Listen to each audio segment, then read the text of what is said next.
All right, this is going to be my preview here of the NBA Finals.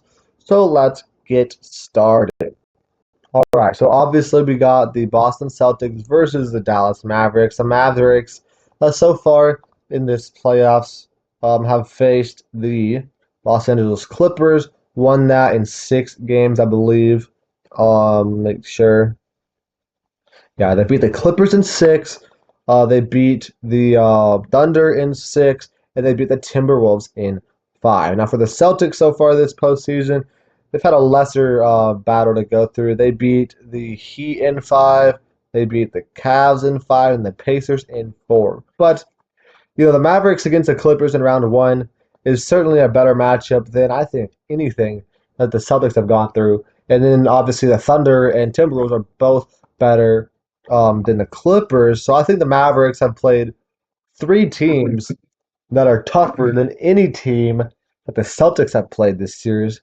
And a lot of that is going to be coming down to the injuries that the Celtics have played against. The Mavericks have played against some injuries. They played against Kawhi Leonard injury in round one, but round two, the Thunder had no injuries. Round three, the Timberwolves had no injuries. So they had a pretty clean run for their run to the NBA Finals, not having to worry about being being given some wins because the other teams are injured. Celtics are not cannot say that. They played round one against the Heat without their best player, Jimmy Butler. They played round two against the Cavs without Jared Allen at all, which I'm not going to count that because the Celtics have been without Kristaps Porzingis.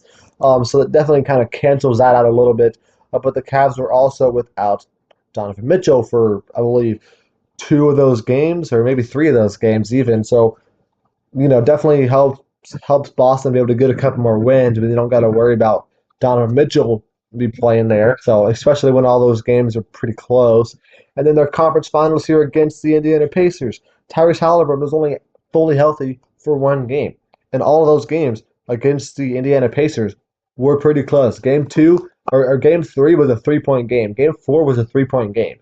I believe if Tyrese Halliburton was playing in either one of those games, they'd probably win. And then it's probably a 2-2 series, um, going on after that. So Boston have got really, really lucky here with facing injured teams, which is definitely not, really good for me and my confidence level here for Boston because I'm not going to be very confident against a team who has not really been challenged at all this postseason, while Dallas has been challenged time and time again.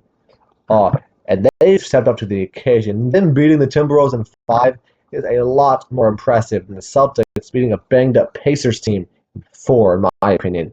So for that reason, my initial thoughts here are going to be leaning Dallas. I do think it'll be a very, very fun series, no matter what. I'm not going to guarantee anything, but I would say it's probably going to be a 6-game series, no matter what. I'm leaning Dallas in 6. I would not be surprised with Boston in 6 or with either team here in 7.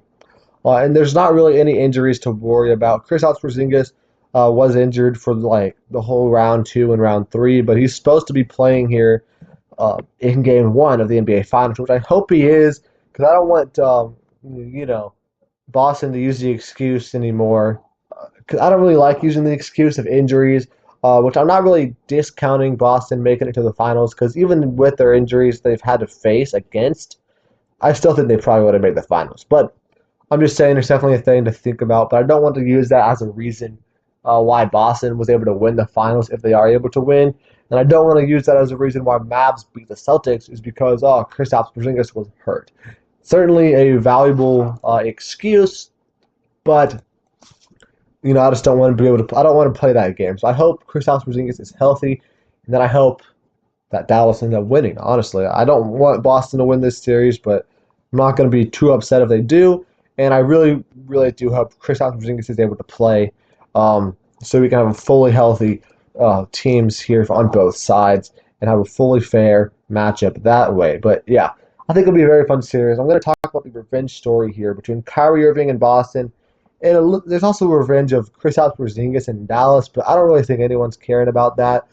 Kyrie Irving back in Boston for a NBA Finals matchup is going to be absolutely insane cinema, insane media coverage. It's going to be fun to watch. I really hope Kyrie Irving cooks Boston because I love Kyrie Irving.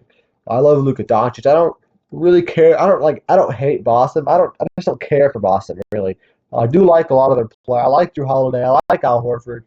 Um, Jason Tatum's fine. I don't really like him or Jaylen Brown. Derek White is just way, way overhyped.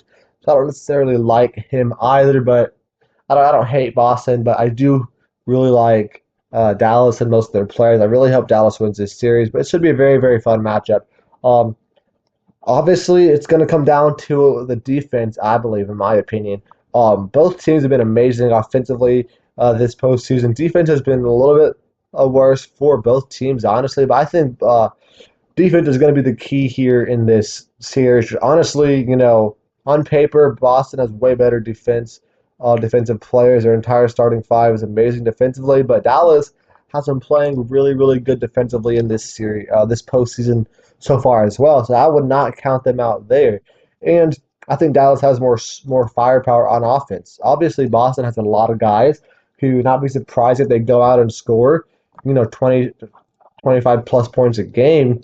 But I think Dallas is going to be able to do it more consistently. Luka and Kyrie Irving have been very, very consistent all postseason with guys like PJ Washington, stepping up, guys like Derek Lively and Daniel Gafford shooting insane percentage from the field because they're getting such high percentage looks at the rim almost every time they shoot the ball.